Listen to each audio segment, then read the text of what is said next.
Watu wa Mungu, Bwana Yesu asifiwe. Amina. Tunamshukuru Mungu tena kwa kutuleta katika viwanja hivi ili ya kwamba tuendelee kubarikiwa na mikutano hii ambayo ni makusudi ya Mungu ya kwamba tuweze kusikia jumbe hizi kwa ajili ya kutujenga kimwili na kiroho. Maana ni makusudi yake Mungu ya kwamba anahitaji watoto wake waweze kumtumikia wakiwa na afya njema. Lakini basi hata inapotokea changamoto ya magonjwa, Mungu wetu ni mwema sana. Mungu wetu ni mponyaji. Mungu wetu yeye ni mwenye kurejesha afya zetu. Somaji, nitahitaji tusome kwanza maandiko haya mawili, halafu tutaingia katika mada yetu ambayo tutaenda kuzungumzia katika siku ya leo. Ndugu zetu wako tayari kusikia? Wako tayari kusikia kila ambacho Mungu anahitaji kusema nao? Na tunahitaji usome kile kitabu kile cha waraka wa 3 wa Yohana, sura yake ya kwanza na mstari wake wa 2, tuweze kusikia Bwana anasemaje. Waraka wa 3 wa Yohana, sura yake ya kwanza na mstari wake ule wa 2. Kitabu ni cha waraka wa 3 wa Yohana, ndio moja na ule mstari wa 2, anasema hivi. Inasemaje? Mpenzi, naomba ufanikiwe katika mambo yote, ndio, na kuwa na afya yako kama vile roho yako ifanikiwavyo. Ndio. Kwa hiyo watu wa Mungu, tunaona ya kwamba maandiko matakatifu yanatueleza jinsi ambavyo Mungu anatuwazia yaliyo mema kupitia kwa mtumishi wake Yohana.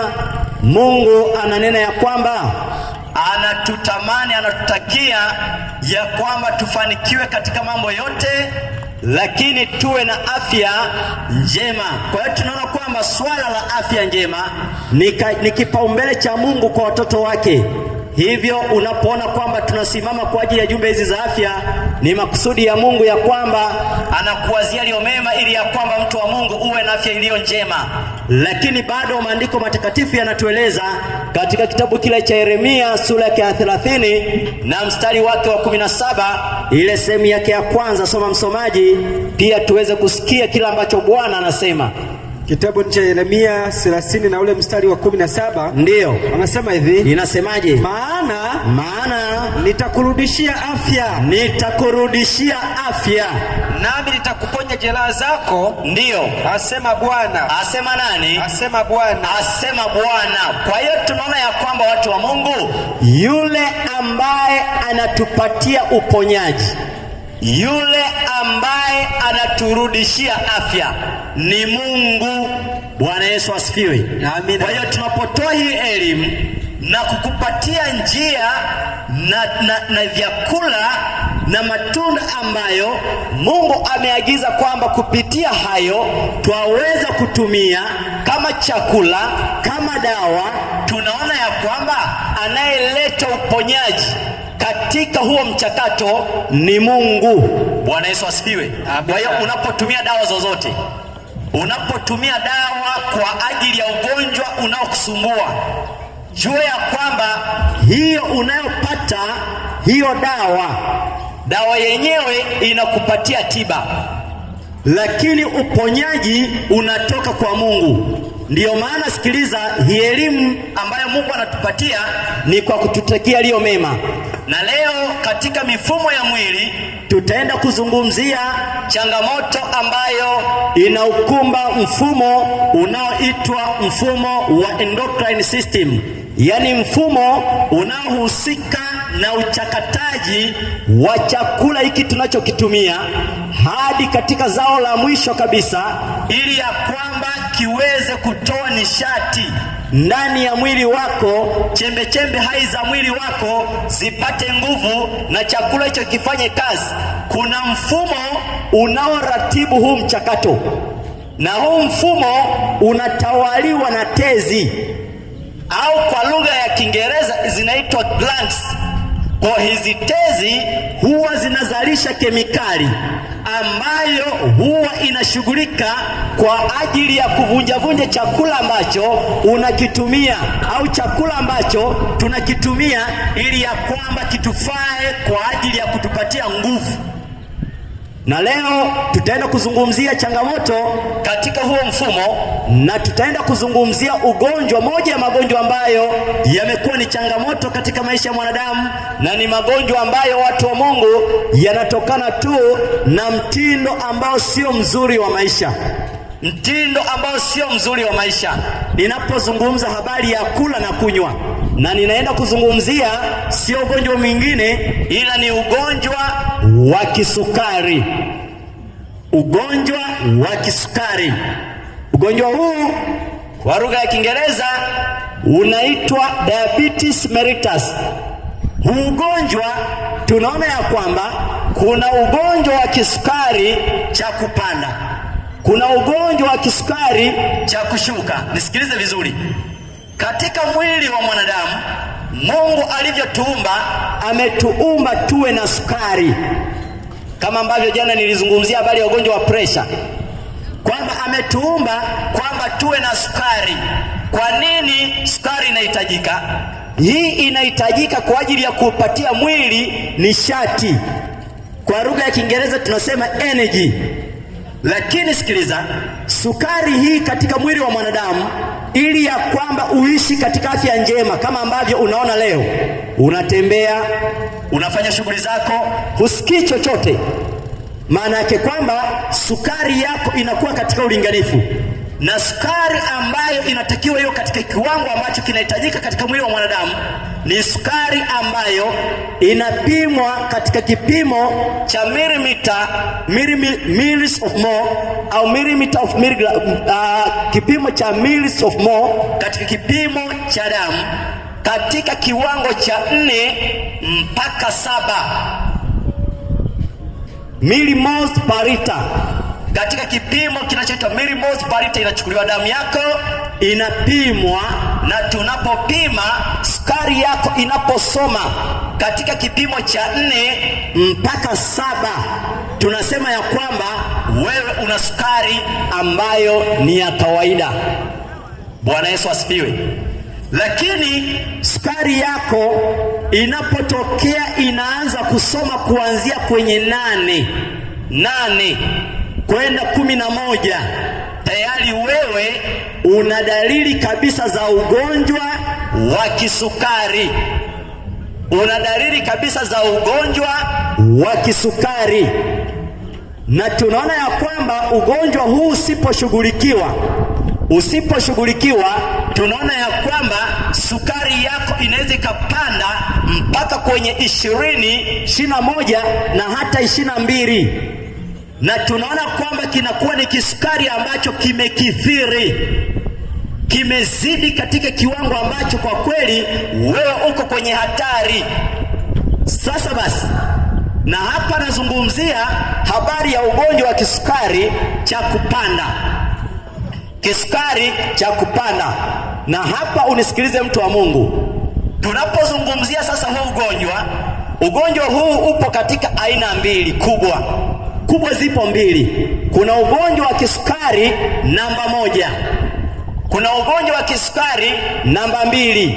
Wewe unapopimwa unaambiwa kwamba una kisukari namba 1, una kisukari namba 2. Maana yake ni kwamba ugonjwa wa kisukari namba 1 ni ugonjwa ambao mtu anapata ugonjwa huu wa kisukari tangu kuzaliwa kwake. Maana yake kwamba ni ugonjwa ambao anaurithi. Yaani anarithi huo ugonjwa. Maana ugonjwa mtu anaweza karithi.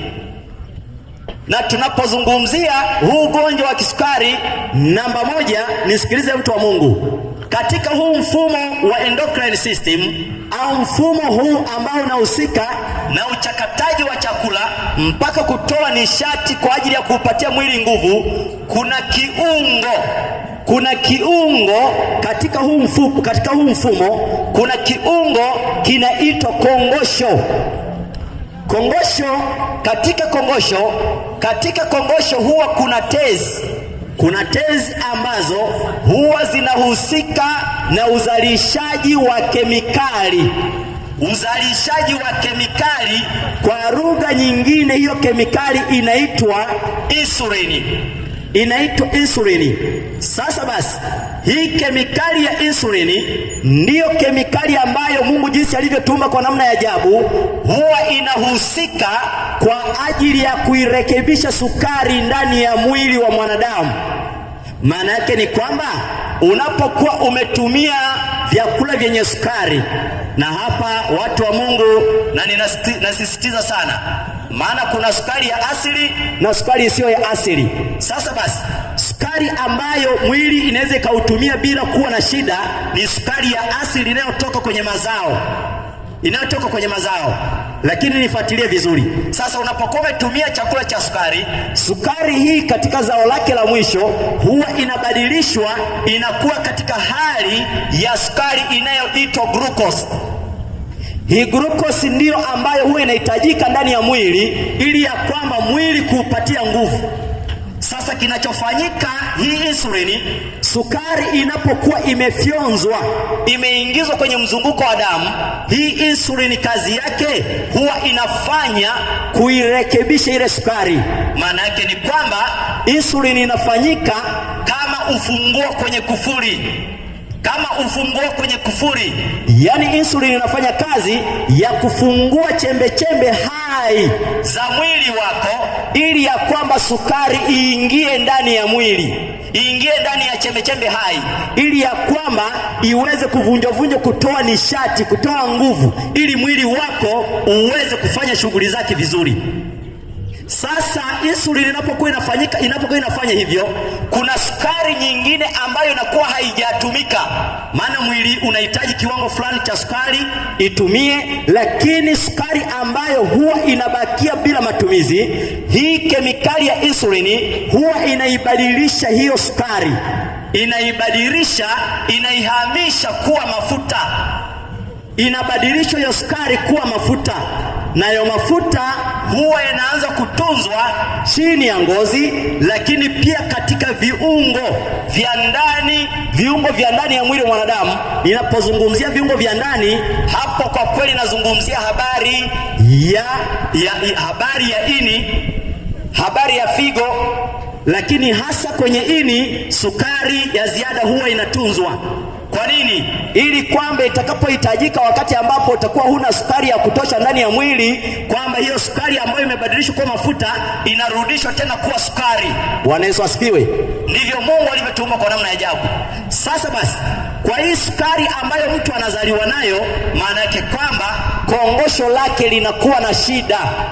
Maana yake kwamba kongosho lake katika zile tezi zinazohusika na uzalishaji wa insulini zinakuwa hazina uwezo wa kuzalisha hiyo kemikali inayoitwa insulini. Maana yake kwamba huyo mtu anakuwa na kisukari namba 1. Lakini kisukari namba 2 ni aina ya kisukari ambayo mtu anaipata akiwa katika umri mkubwa, na hasa kuanzia miaka 40 na kuendelea. Lakini kwa sababu ya ulaji mbaya, ya unywaji mbaya, leo hata miaka 30, unakuta miaka 20 mtu anapata ugonjwa wa kisukari. Lakini nisikilize sasa, mtu wa Mungu, nini basi vilivyo visababishi vya kisukari? Na ninapozungumzia hizi aina 2 za sukari, kuna kisukari namba 3 ambacho huwa ni nadra sana kutokea kwenye maisha ya mwanadamu. Huwa ni kisukari cha mimba. Yaani kinampata mama mjamzito anapokuwa kwenye kipindi cha ujauzito, lakini unakuta dalili zinakuwa ni zile, lakini atahudumiwa baada ya kujifungua.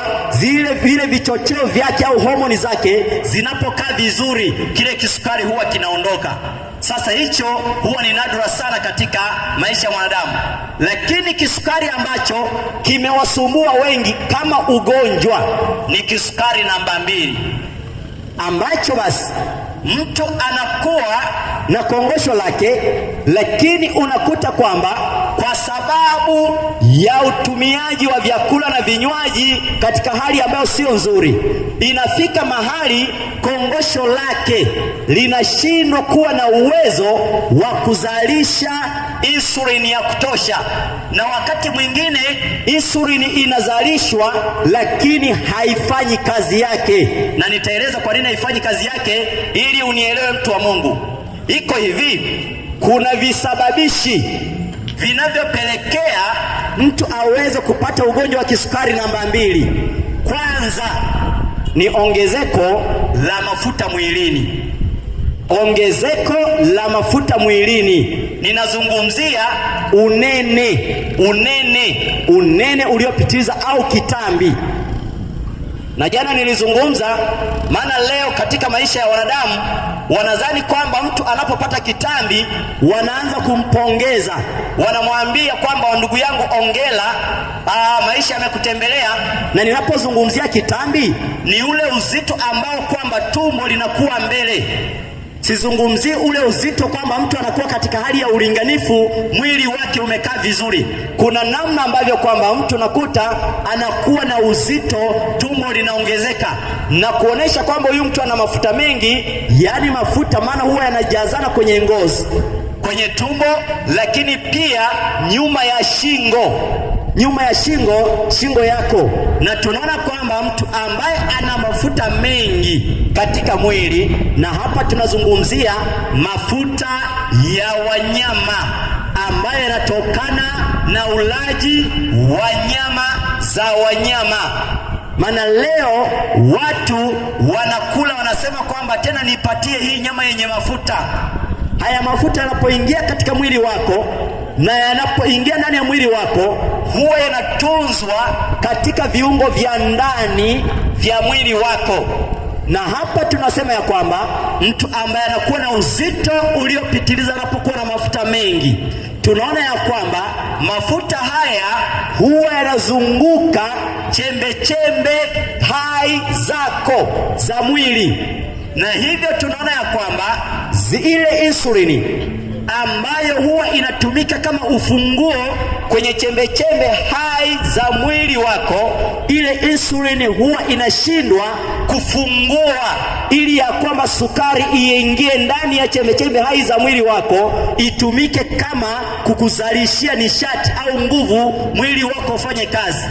Kwa sababu haya mafuta yanazuia kama ukuta, unakuta kwamba insulini inazalishwa, lakini unakuta kwamba ile sukari haingii kufanya kazi yake kwa sababu mafuta ni mengi, na matokeo yake sukari inabaki kurandaranda katika damu yako. Kwa hiyo mtu wa namna hiyo ambaye unakuta na unene uliopitiliza, na unakuta kwamba huyu mtu na anaendelea katika mtindo ambao wa ulaji na unywaji ambao sio mzuri. Na jana tulisema ya kwamba mtu anasema kwamba ana kiu, lakini anasema anatuliza kiu kwa kunywa soda, kwa kunywa juisi hizi ambazo kwamba watu wanaambiwa kwamba ni embe sijui ni nini, lakini kwa kweli huyo mtu anakuwa anajipunguzia maisha yake.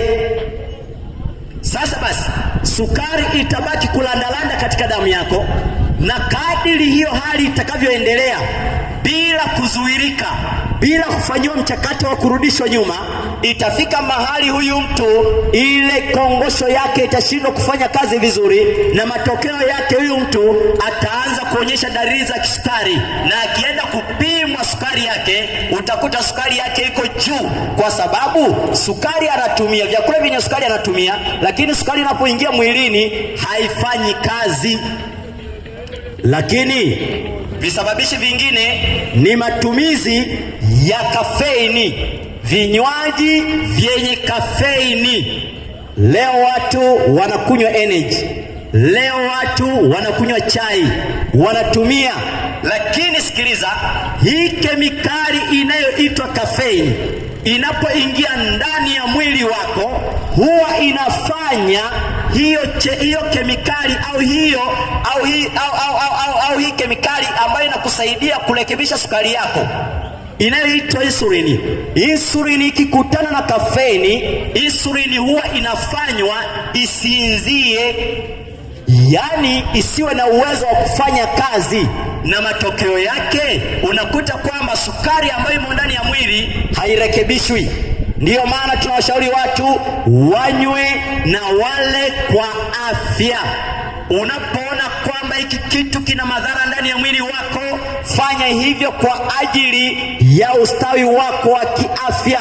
Maana kuna siku mtu wa Mungu itakugharimu mamilioni kwa sababu tu wewe uliendekeza uchu wa kula na kunywa. Lakini kisababishi kingine ambacho tunakiona kwamba kinaweza kikachangia katika habari ya ugonjwa wa kisukari ni matumizi ya sukari, matumizi ya sukari mara kwa mara, tena kwa wingi. Mtu anapokuwa na tabia hiyo, kwa kweli huyo ajiandae kuugua ugonjwa unaoitwa ugonjwa wa kisukari. Sasa basi, hebu nifuatilie. Kama tumeona visababishi, watu wa Mungu, ambavyo ni vikubwa kama hivyo, basi wewe nifuatilie katika dalili. Ugonjwa wa kisukari unazo dalili, na dalili hizi kwa kweli kwa mtu ambaye hana kisukari sio rahisi kuziona.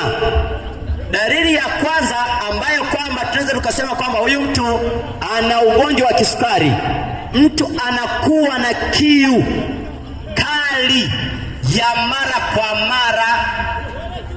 Sasa usiwe tuna kiu hapa, tuzungumzie dalili moja, lazima tuziunganishe ziwe dalili nyingi kuona kwamba huyu mtu ana kisukari. Lakini mojawapo wa dalili, mtu anakuwa na kiu kali ya mara kwa mara.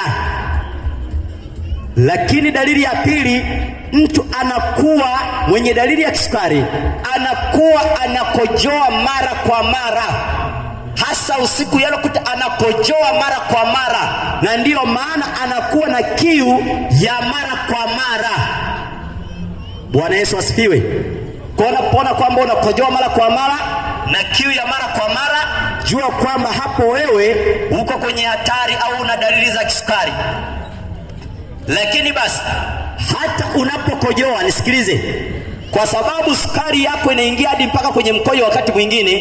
Wakati mwingine unaweza ukakojoa, kwa mfano ikitokea umekojoa katika maeneo ya uwazi, unaweza ukashangaa sisimizi wameenda kwenye ule mkojo wako, wamejazana pale, au unakuta labda nyuki wanaingia pale. Kwa nini? Kwa sababu wanavutwa na ile sukari, Wewe tambua kwamba hizo ni dalili ya kwamba wewe unakabiliwa na ugonjwa wa kisukari. Lakini pia tunaona kwamba dalili nyingine, mtu mwenye ugonjwa wa kisukari anapungua uzito isiyo kawaida. Kwa nini? Kwa sababu sukari anayokula haifanyi kazi, kwa sababu kombosho lake sasa, hata kama ikifanya kazi, ile insulini haifanyi kazi inayotakiwa.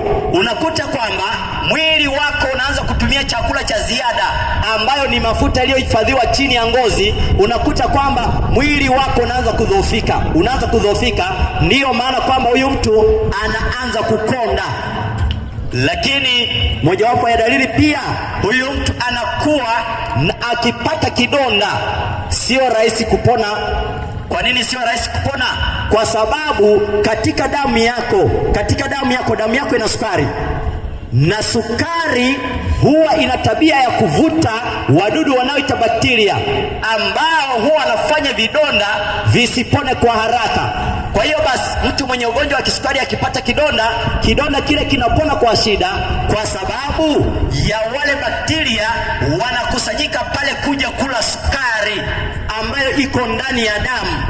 Hizo ni moja wapo ya dalili. Lakini basi, watu wa Mungu, tunapoziona hizo dalili, nini kifanyike? Kwanza sikiliza, mtu wa Mungu, inapaswa uwe ni mtu wa kuchunguza afya yako mara kwa mara.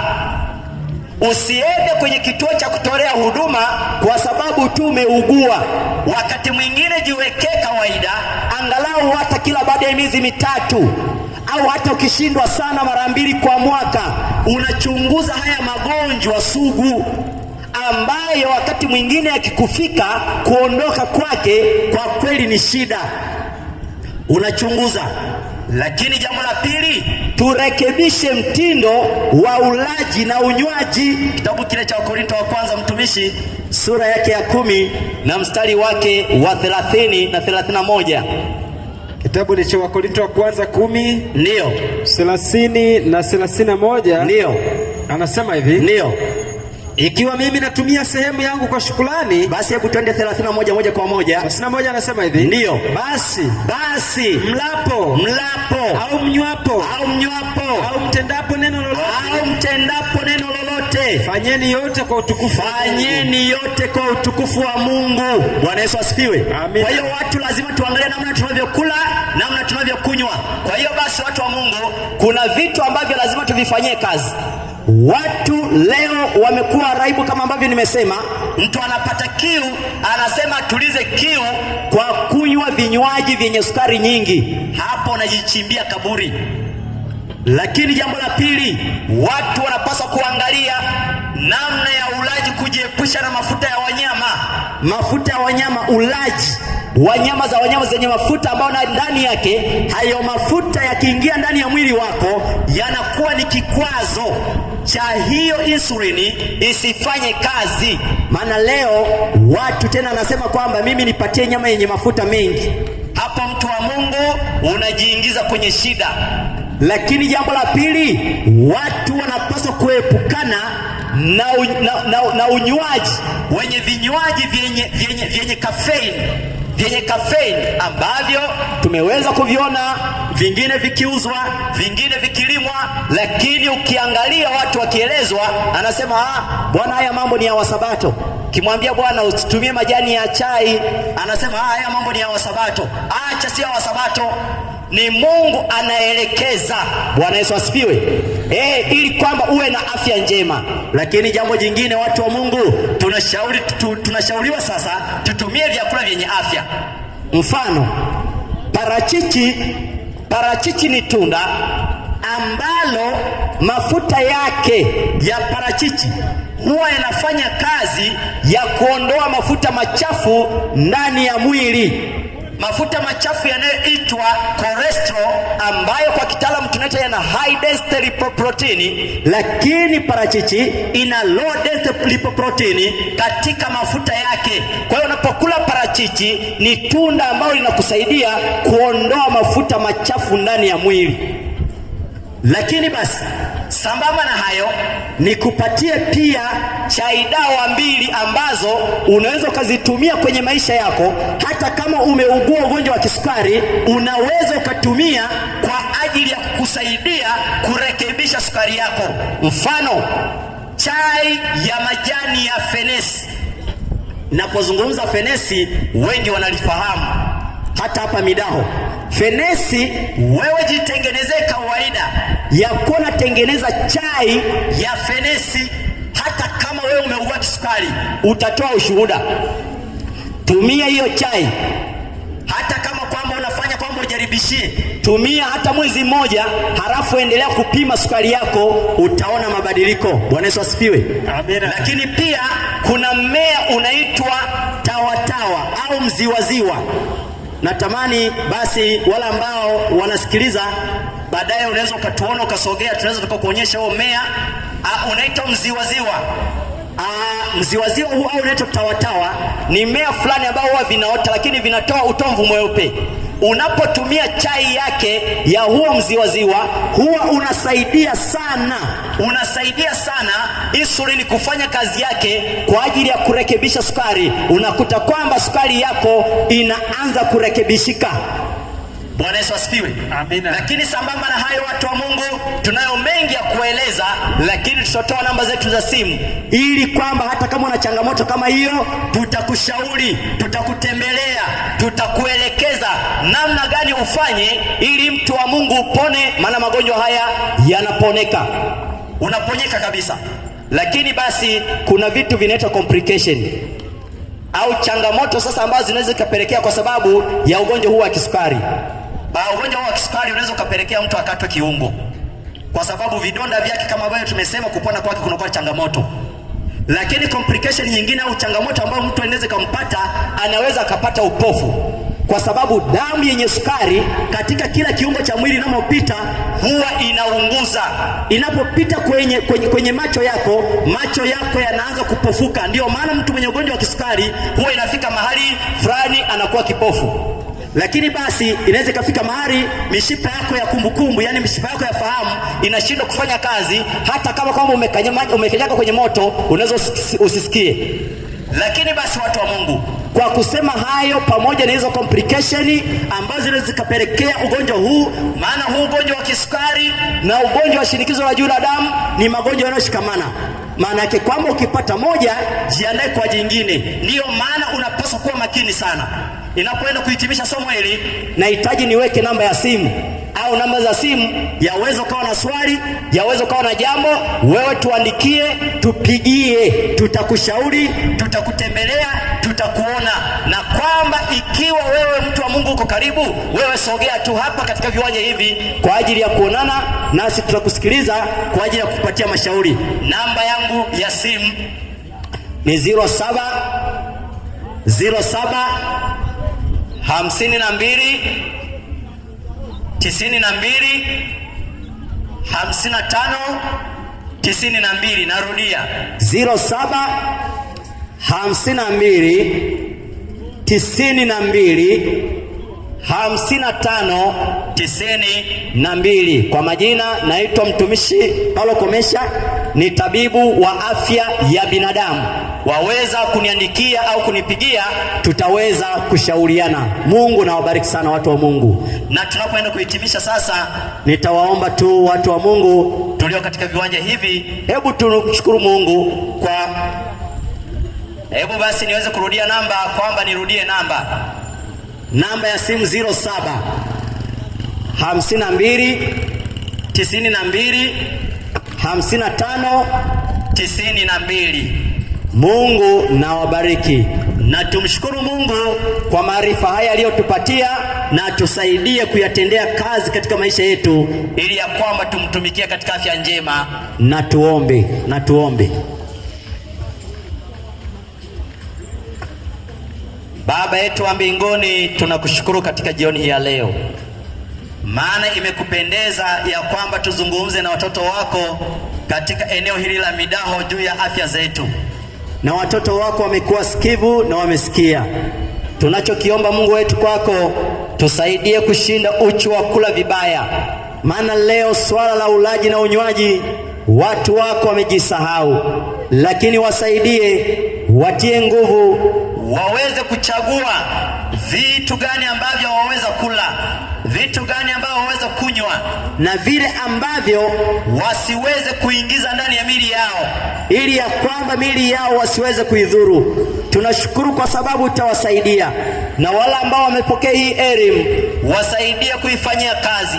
Ikiwepo bado kuna changamoto, kuna mahali wanahitaji kuelewa zaidi, endelea kutuunganisha nao. Tunapoendelea na mafundisho haya, endelea kutubariki, endelea kututia nguvu, ukitujaza Roho yako Mtakatifu. Neema yako yatosha. Tunaomba haya tukiamini katika jina la Kristo aliye mwokozi wa maisha yetu, na tuseme amina. Basi Mungu na wabariki sana watu wa Mungu.